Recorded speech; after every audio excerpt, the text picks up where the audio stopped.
इस पर हैरानी नहीं कि संसद फिर नहीं चली। ऐसा होने के आसार तभी उभर आए थे जब राहुल गांधी ने विपक्षी नेताओं को नाश्ते पर बुलाया था।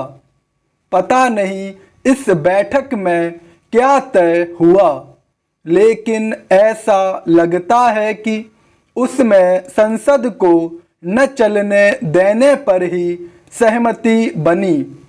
इस बैठक के बाद राहुल गांधी ने अन्य विपक्षी नेताओं के साथ साइकिल मार्च निकाला ताकि यह दिखा सकें कि पेट्रोल डीजल के बढ़ते दाम किस तरह एक समस्या बन गए हैं।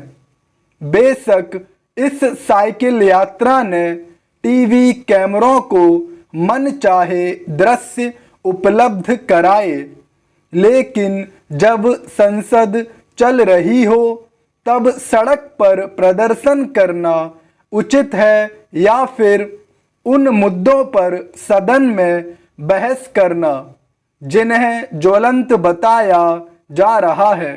यह वह सवाल है जिस पर विपक्ष को चिंतन मनन करना चाहिए, क्योंकि अभी तो वह अपने आचरण से अवसर गंवाने का ही काम कर रहा है। यह विचित्र है कि विपक्ष एक ओर यह कह रहा है कि कोविड महामारी, कृषि कानूनों से लेकर महंगाई और पेगासस जासूसी कांड जैसे मसलों पर सरकार को घेरा जाएगा, लेकिन जब इसके लिए मौका आता है, यानी संसद चलने की बारी आती है, तब वह ऐसा कुछ करता है जिससे संसदीय कामकाज बाधित हो जाए।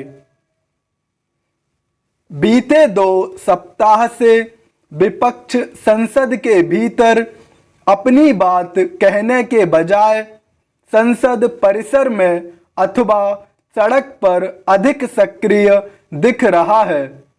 संसद सत्र के समय सड़क की राजनीति करने पर रोक नहीं, लेकिन विपक्ष इस पर विचार करे तो बेहतर कि इससे उसे हासिल क्या हो रहा है।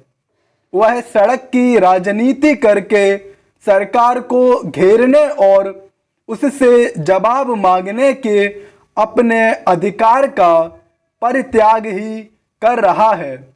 आमतौर पर अभी तक यह देखने को मिलता रहा है कि विपक्ष कुछ दिन संसद के भीतर बाहर हंगामा करता है, फिर अपनी ओर से उठाए जाने वाले मुद्दों पर बहस के लिए तैयार हो जाता है।